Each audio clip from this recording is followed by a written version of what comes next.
Hi everyone, this is Laura Campagna, the Wednesday Witch, and I wanted to come on and talk about the moon's conjunction with Mars and Gemini. That's peaking around 8:30 on the East Coast on Friday, November 11th in the morning.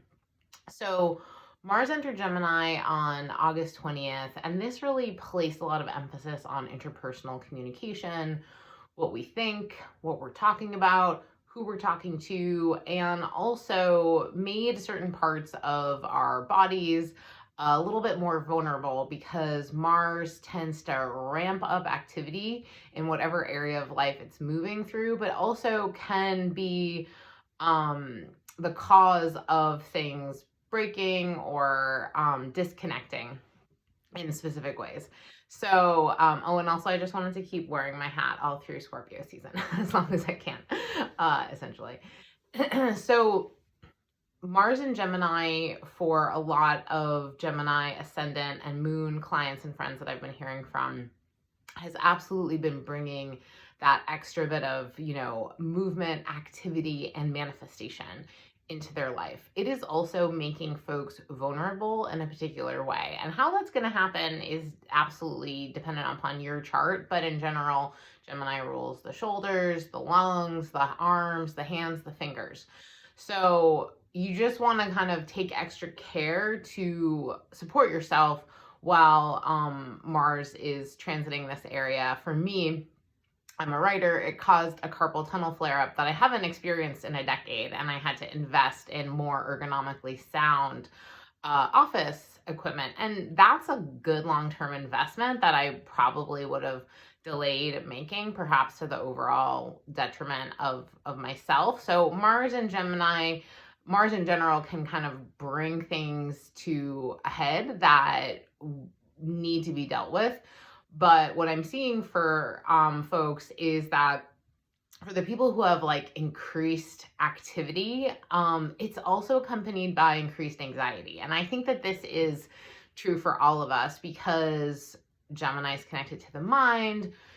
Mars there can create racing thoughts, a really strong identification with our thoughts, like this is what I think, and I'm right, and I know, and then you have to argue with someone. So there's definitely an increased propensity for disagreement and conflict when Mars is in Gemini because everybody is much more focused on and invested in their opinion.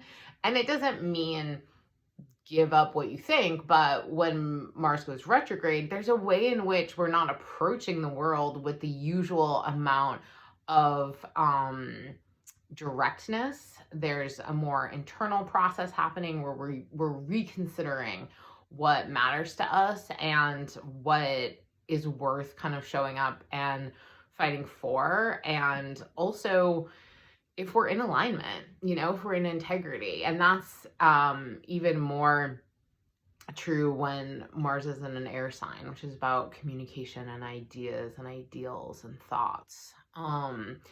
So essentially, Mars went retrograde on October 30th, bless its own, and will be stationing direct on January 12th, 2023. So from now until then, there's this huge opportunity to really dive into different areas of your life and do things slowly and carefully and with a detail-oriented focus.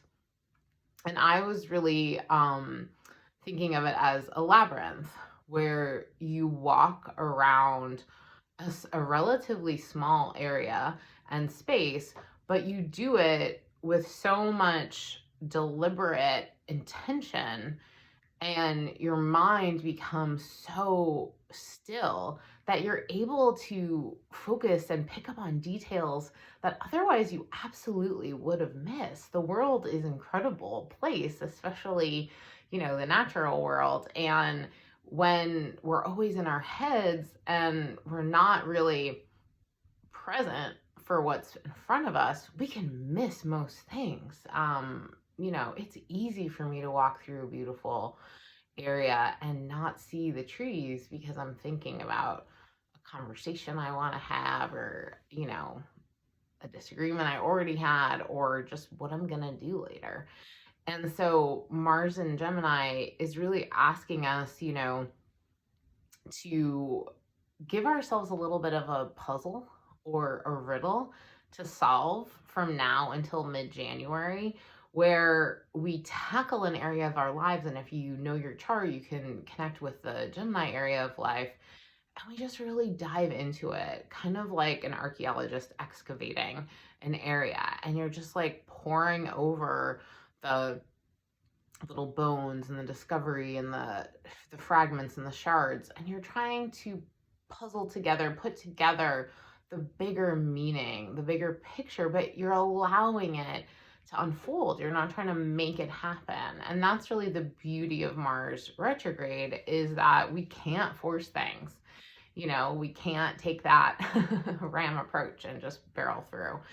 So, I think that the moon conjunct Mars on November 11th is a little bit of a interesting preview for the Gemini full moon on December 7th, because right now Mars is at still very close to the degree it's stationed retrograde, which is where it will return to in mid-January. So we can kind of look at what's going on now and know that there will be a continuation, a moving forward in mid-January. But we can also expect that the Gemini full moon on December 7th is going to give us this kind of, because it'll be Sagittarius season and the sun and Venus and Mercury will be on the opposite side, it'll give us this like really intense insight into the nature of this puzzle, and like perhaps, a hint of what's at the center, like what are we trying to get at.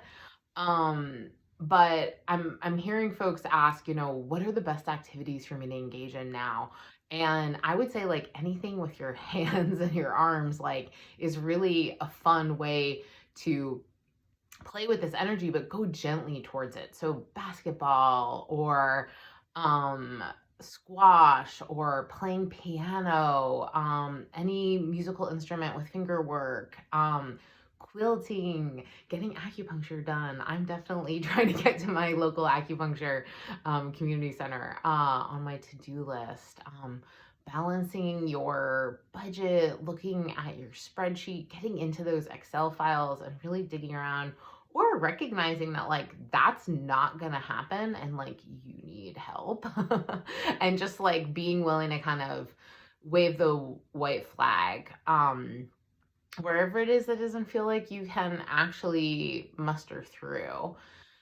Keeping a really detailed journal, learning a new language, including coding, investigating nonviolent communication practices, all of these kinds of things. And always, I often recommend meditation, which a lot of folks with big Gemini placements are like, absolutely not. I simply cannot.